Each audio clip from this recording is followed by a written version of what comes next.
Wrong will be right when Aslan comes in sight. At the sound of his roar, sorrows will be no more. When he bares his teeth, winter meets its death. And when he shakes his mane, we shall have spring again.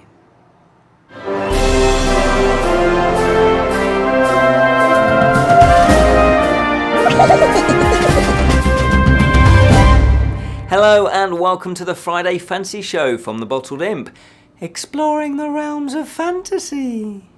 My name is Ken Boyter, and today, we're going to be taking a look at the Chronicles of Narnia, The Lion, the Witch and the Wardrobe.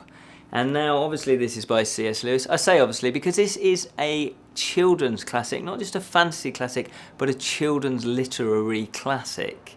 And why is this such a classic? That's the burning question. I'm always curious about why things become classics, why they become international bestsellers, because it's one thing writing a book and coming up with good stories and good characters, but then it's one thing where readers actually just word of mouth it, they pass it on, they recommend it. So I thought we'd have a little look at this. And obviously, is this book 1 or is this book 2 or is this book 6? Because the reason why I'm saying that is because there's a bit of controversial, if I can say it, about which order these in, because there's a chronological order, i.e. the actual in-universe sequence of events, and there's also the publication order. Now this was actually publicated first. This was published first. Publicated, is that a word? I'm great with the words. Yeah? If Roald Dahl can do it and Shakespeare, so can I. This was published first. Now we have reviewed the chronological book 1, which was The Magician's Nephew, but that was actually published 6th on the list. Whereas this was published first. This was published way back in 1950. So it's interesting. I debated which order I should read them in, and I think I'm starting to know which order I should be reading them in. Anyway, let's let's crack on and find out about The Lion, the Witch and the Wardrobe and how to speak properly. The Chronicles of Narnia. So as I was saying, the publication order and the chronological order. I'll just quickly go through the publication order. 1950, The Lion, the Witch and the Wardrobe. 1951, Prince Caspian, The Return to Narnia. 1952, The Voyage of the Dawn Treasure. 1953, The Silver Chair. 1954, The Horse and His Boy. 1955, The Magician's Nephew. 1956, The Last Battle. Whereas the chronological order, i.e. the sequence of actual events as they happen in the world of Narnia. Number 1 is The Magician's Nephew. Number 2, The Lion, the Witch and the Wardrobe. Number 3, The Horse and His Boy. Number 4, Prince Caspian, The Return to Narnia. Number 5, The Voyage of the Dawn Treasure. Number 6, The Silver Chair. And number 7, The Last Battle. So, I wonder why they did that. Let's explore that a little bit further on in this review. First up though, I'm going to tell you about the setup of The Lion, the Witch and the Wardrobe. 4 siblings are evacuated from London due to the air raids of the war. Now, it doesn't specify which war, but because it's published, 1950, I'm assuming it's the Second World War. And it's Lucy, Edmund, Susan and Peter. They're all brothers and sisters. And they find themselves staying in a big old manor house that is owned by an old professor and run by the housekeeper, Mrs. Creedy, and 3 servants. They help run the whole household. Now the children, they are really excited and they're nervous at the same time because obviously they're being evacuated, so that must be quite traumatic. So for the children that were evacuated, the whole thinking was that obviously London is going to get bombed, big cities are going to get bombed, but the countryside, the Germans probably won't bother. They probably won't, care what happens in Tunbridge Wells or wherever this is set, because it's not specified exactly. It's just the countryside in a big old rambling manor house. But they're very excited and they're very nervous at the same time. But they're looking forward to exploring the countryside. This is a big adventure that they're going on. They're thinking. And there's woods nearby, there might be streams, so they want to go and explore that. And because it's late on in the day when they arrive, they're going to do it the next day. But unfortunately, it is raining. Boo-hoo. So they decide that they're not going to go exploring, they're going to explore the big old rambly, shackly house. and find out just what's going on in there. And they do. They play hide and seek, and they go into all sorts of rooms, and there seems to be rooms upon corridors.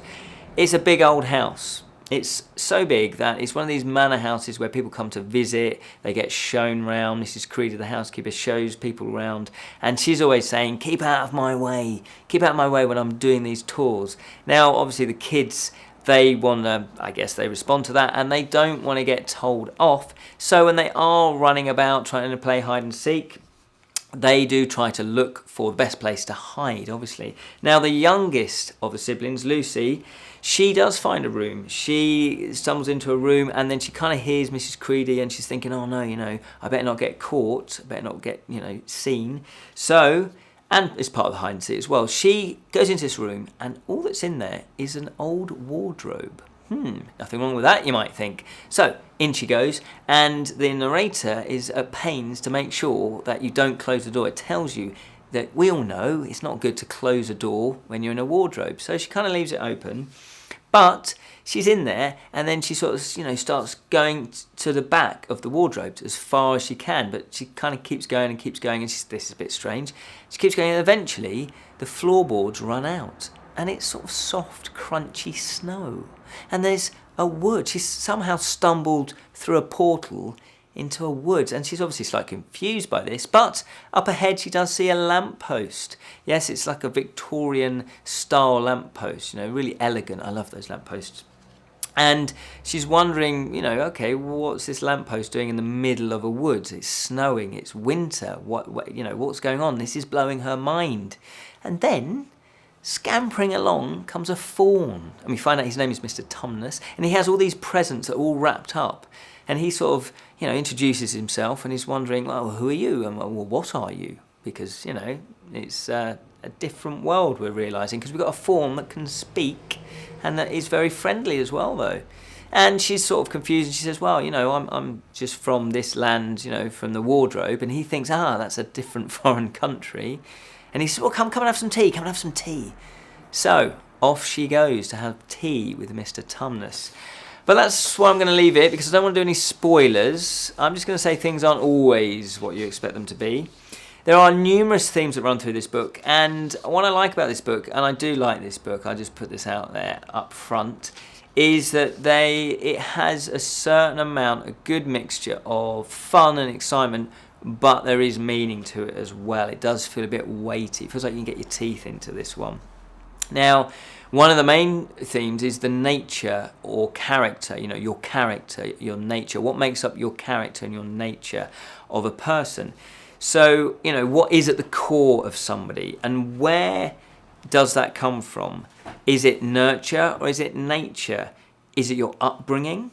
Is it your peers? Do you kind of get influenced by what other people are doing that are your age, or are you influenced by older people and what they're doing?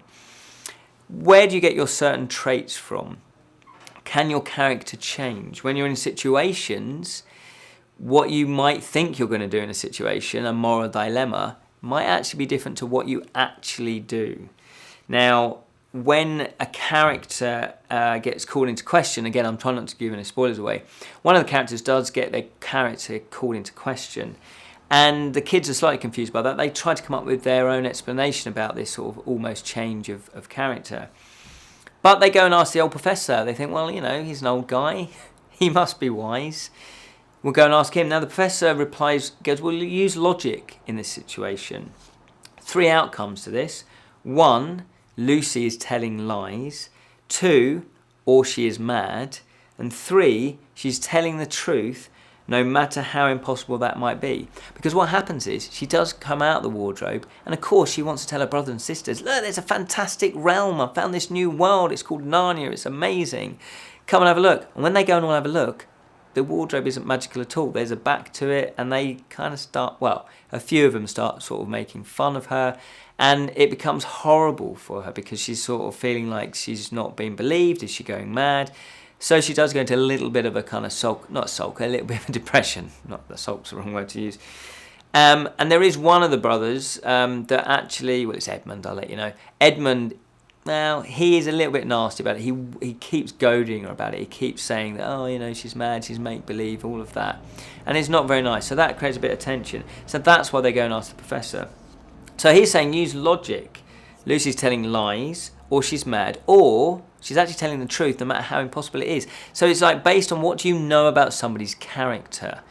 Are they always honest? You know, in your experience, are they majority of the time, or are they always honest? Are they kind? Are they caring? What sort of person are they? Because that can be an indicator of somebody's behaviour in the future. What do you know about them? So then let's look at Edmund. If his sort of keeps saying, oh, you know, she's making it up, she's making it up. What about why is he doing that? What's his character? What's his agenda behind that situation? So you've got the theme of character that runs through it. Also, though, is the theme of time. Now, this is a really interesting concept, and I'd forgotten this. I read the Chronicles of Narnia, well, The Lion, the Witch and the Wardrobe. I've only read that one, apart from The Magician's Nephew for reviewing for the Bottled Imp. But before, I'd only read The Lion, the Witch and the Wardrobe, and I'd forgotten there is a moment where the concept of time comes into play. And time isn't necessarily what it is in this world. There are, in the Chronicles of Narnia, in The Magician's Nephew, we found out there were other multiverses. So in that portal, there's different pools, and they're the different worlds. So one of which is our world. And time plays it runs differently in different worlds. Now in Narnia, no time passes. So if you go into Narnia, and then you pop back out again into our world, no time has passed. Even though there might be days, months, years has passed, as soon as you come back out, it's exactly the time that you left it. And that is mind-blowing. Multiverses, and also, you know, the spiritual realm, it taps into that sort of concept. There is a theory that time happens all at the same time when you cross over, when you pass through. If you believe that there's a spirit realm, that time happens all at once. And that, I mean, as a kid, that's going to blow your mind. It blows my mind now as an adult to think that time unfolds at the same time. Everything happens at the same time. But in this one, no time passes. So, you know, I read that and I thought, wow, that is a really heavy concept. It doesn't explore it massively, but it's in there. And I think, you know, I'd like to think that children that read this, or anybody that reads this, then starts thinking about the nature of time and what time is. Is it just a human-made construct? And then we get the theme of trust. Who do you trust and why? What makes a person trust another person? Should you just naturally trust people when you meet them, give them your trust? Or should they earn your trust? Should it be a case of, right, I don't know you, you've got to build up trust before I then can actually trust you with anything? And that is an interesting thing, because that can happen in everyday life as well, isn't it? You know, in the workplace, when you meet new people, when you're just down the pub, whatever the situation is, when you meet new people, you might not be necessarily thinking it always, like, consciously, but it's there, it's in the back of your mind. Do you trust somebody? Because, as you know, you might have had somebody betray you. And then there's that horrible feeling of being betrayed. I trusted you, I put my friendship in you, and now you've done this, now you've betrayed me. And that's another theme, that tags nicely into another major theme, which is betrayal. What is the nature of the betrayal? Why do some people betray others? Can we change back? So when we've done a betrayal, can we try to make amends for that? Are we deeply sorry about it? Can we then try and fix that? Can betrayal be forgiven? You know, especially if you've betrayed somebody that you love and you've let them down, and obviously more importantly, and it's a cliche, but you have let yourself down. And with this betrayal, there is a betrayal. I will try not to give that away, like who betrays who, but there's a cold feeling, a Cold War feeling, very much in and amongst this. You've got the state that, i.e., there's the evil White Witch. And she has spies everywhere. Even some of the trees might betray you. So you've got that sort of Cold War, you know, spies that might be at every corner. I guess it's a bit like Big Brother, isn't it, 1984? You know, who do you trust? Are they working for the state? Are they not working for the state? I don't know. They might be pretending to work for the state just to infiltrate you because they might be suspicious of you. So you've got that them and us situation that just runs nicely all the way through this. And then there's Christianity as a theme. Lots of imagery and comparisons to Christianity. I've got a list of them here. Aslan as the lion, as the Christ-like figure, where all will be well. Using expressions such as sons and daughters of Adam and Eve. That's what the Narnian people call humans. They say, "Oh, you're a son of Adam. You're a daughter of Eve." So again, that's very Christian-based, isn't it? And there is a character that does betray their loved ones, and again, that's like the whole Judas betraying Jesus type situation. And then you've got the origins of the White Witch. You do find out a little bit about the origins of the White Witch, very much like the devil in that respect. And then there's the ultimate sacrifice for the people. Again, I don't want to give too much away, but there's the ultimate sacrifice for the people. And there is a resurrection too. So there's loads of Christianity, especially, and there's also the power of the word. Each of the children are affected by Aslan's name, and they just hear his name. They are affected by it. It says, the name of Aslan, each one of the children felt something jump inside itself. And what they felt reflected their character, their nature. So if they were feeling love, if they're just naturally loving people, they felt more love. It was that kind of feeling. Obviously, if you've got bitter and twisted in there, you might sharpen those feelings as well. So again, that Christian-based idea. Also, Father Christmas appears. Hurrah! And his function is a very archetypal function. He's the wise old man, the wizard, the Obi-Wan Kenobi character that kind of appears out of nowhere, and he's very kind and generous, and he helps the heroes on their way and bestows gifts to them that we know they're going to be needed on later to overcome some obstacles in the future of the adventure. So overall, I really love this, The Lion, the Witch and the Wardrobe. No wonder this is the one that if you say the Chronicles of Narnia, they won't know, they not necessarily know that there's 7 books that were written in the series. Unlike Lord of the Rings, most people know there's 3 books. But with this, The Lion, the Witch, this just was a beautiful bit of literature. It's so powerful, exciting, the story rips along. There's no real downtime, but yet you can still breathe. There's still concepts, there's still themes that you can really kind of think about and get to know. As I say, the pacing zips along, but the characterization is pretty much at the core of this, and I think again that's why it works. With The Magician's Nephew, if I'm going to compare the two, there seemed to be a lack of themes in there too much. It felt just throwaway. There was more, silliness in that one. This one has a lot more gravitas in there as well. And also there's the spirituality that runs all the way through. I think that just adds a bit more weight to it.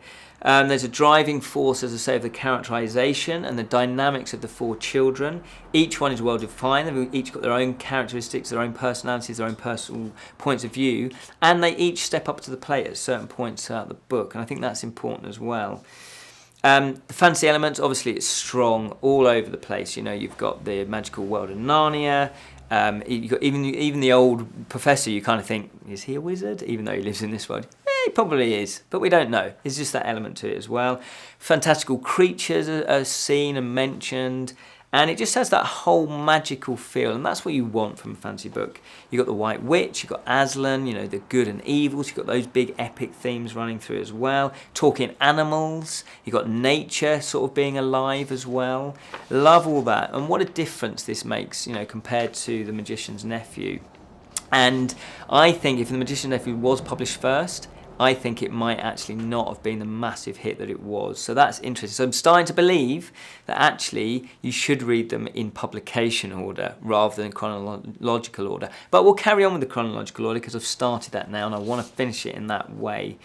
It has comparisons to The Hobbit, this one. I can see why they're both, in the early days when I thought fantasy, it was The Hobbit, it was Lord of the Rings, and it was The Lion, the Witch and the Wardrobe. It has that same opening where they're warm, feeling cozy, you're used to it, everything's familiar, and then suddenly the characters are placed somewhere else, somewhere other. They have to go and forge their own identities, they have to rely on each other, rely on themselves, and they have to meet new people, and there's that whole concept of trusting, not trusting, betrayal. Really enjoyed this book, absolutely enjoyed it. There were a few slight niggles. Lucy was told by Father Christmas that battles are ugly when women fight. And I guess this just shows that there's a few phrases in that are sort of outdated now. Also, nothing to beat a good freshwater fish if you eat it when it has been alive half an hour ago and has come out of the pan half a minute ago. So if you're a vegetarian, you're not going to like that really explicit way of kind of eating meat. Well, fish, yeah, it is meat, isn't it? It's an animal. Also, Mr. Beaver says, no, sons of Adams before animals. Really? So it's sort of saying that humans are more important than animals. Again, maybe it just shows its dated timing. And Aslan to Peter, you are the firstborn and will be high king over the rest. Well, what about his sisters? There you go. But anyway, I totally recommend this book, The Lion, the Witch and the Wardrobe. The Chronicles of Narnia, book 1, publication, or book 2, if you're reading it chronologically, like we are, or like I am. This is, just want to briefly mention, I got this copy as part of a series, a little box set if you like, from a charity shop. It was a fantastic find, and it ties in with the BBC production. They did a production in the 80s, I think it was late 80s, and I loved that as a kid. That's kind of what me hooked into The Lion, the Witch and the Wardrobe. I don't know if they carried on. I think they might have done a few more, some of the other books as well, but I'll have to check into that, because it will be good, fascinating to then watch the BBC adaptation and then also watch the more modern films as well and try to compare all of those. Anyway, hopefully you enjoyed that episode. Remember, we have reviewed The Magician's Nephew, which I'm calling book 1 for the sake of this series. And also we have reviewed The Hobbit. And we've also reviewed the audio play of The Hobbit as well. And other Lord of the Rings things too. But until next time, remember to keep it unreal, especially if you like Turkish delight.